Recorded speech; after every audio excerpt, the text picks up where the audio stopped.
क्या होगा अगर मैं तुम्हें बोलूँ कि और भी बहुत तरीके थे मैट टाइटन को हराने के, थैनोस को मारने के बहुत तरीके थे, बट एक्चुअली में डॉक्टर स्ट्रेंज चाहता था कि थैनोस भी मर जाए और आयरन मैन भी मर जाए और उसके रास्ता का दोनों कांटा आराम से निकल जाए। एक तो विलन है और एक है हीरो, लेकिन वो हीरो आने वाले टाइम में हो सकता था सबका पाप बन जाए। देखो, मल्टीवर्स ऑफ मैडनेस में हम लोगों ने पहले ही देख रखा है कि हर एक यूनिवर्स का डॉक्टर स्ट्रेंज किसी भी तरीके से कभी न कभी बुरा बनता ही है। आखिर कुछ भी ऐसा हो ही जाता है जिस वजह से वो विलन बन जाता है।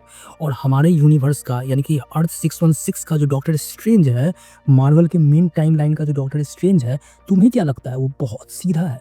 अब मैं जो थ्योरी बताने जा रहा हूँ तुम्हें, वो शायद तुम्हें अजीब लगे, बट मे बी तुम्हें एवेंजर्स डूम्सडे के वक्त मेरी ये बात याद आएगी। सोचो, नो वे होम में उसने एक सिंपल स्पेल के लिए पूरा मल्टीवर्स तोड़ दिया। मल्टीवर्स ऑफ मैडनेस में उसने वांडा को डायरेक्टली उस यूनिवर्स तक ले जाके इल्यूमिनाटी को खत्म करवा दिया। अब तुम बोलोगे कि डॉक्टर स्ट्रेंज थोड़ी ना ये सब कर रहा था, डॉक्टर स्ट्रेंज तो अमेरिका को बचा रहा था। भाई, वो अमेरिका को बचा रहा था, लेकिन जितना कुछ भी होता है वो डॉक्टर स्ट्रेंज की वजह से ही होता है। भले ये समझो, यह एक परमानेंट फैक्ट है कि हर एक यूनिवर्स में डॉक्टर स्ट्रेंज की वजह से ही तबाही हुई है।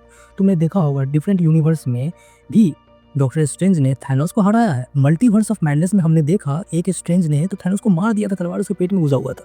तो क्या ये स्ट्रेंज नहीं कर सकता था?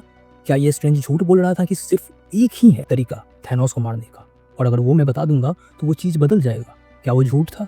मुझे लगता है जी हाँ, झूठ था। हमने व्हाट इफ एनिमेटेड सीरीज में भी देखा है कि हर एक स्ट्रेंज विलेन ही बनता है, जिसका ये मतलब है कि हर एक टाइमलाइन में एक चीज कॉमन है, वो है स्ट्रेंज का obsession with power and control. तो क्या ये सब सिर्फ एक कॉन्सिडेंस है, या फिर डॉक्टर स्टीवन स्ट्रेंज ही मार्वल का असली मास्टरमाइंड विलेन है? मुझे गूज़बम्प्स आ रहा है।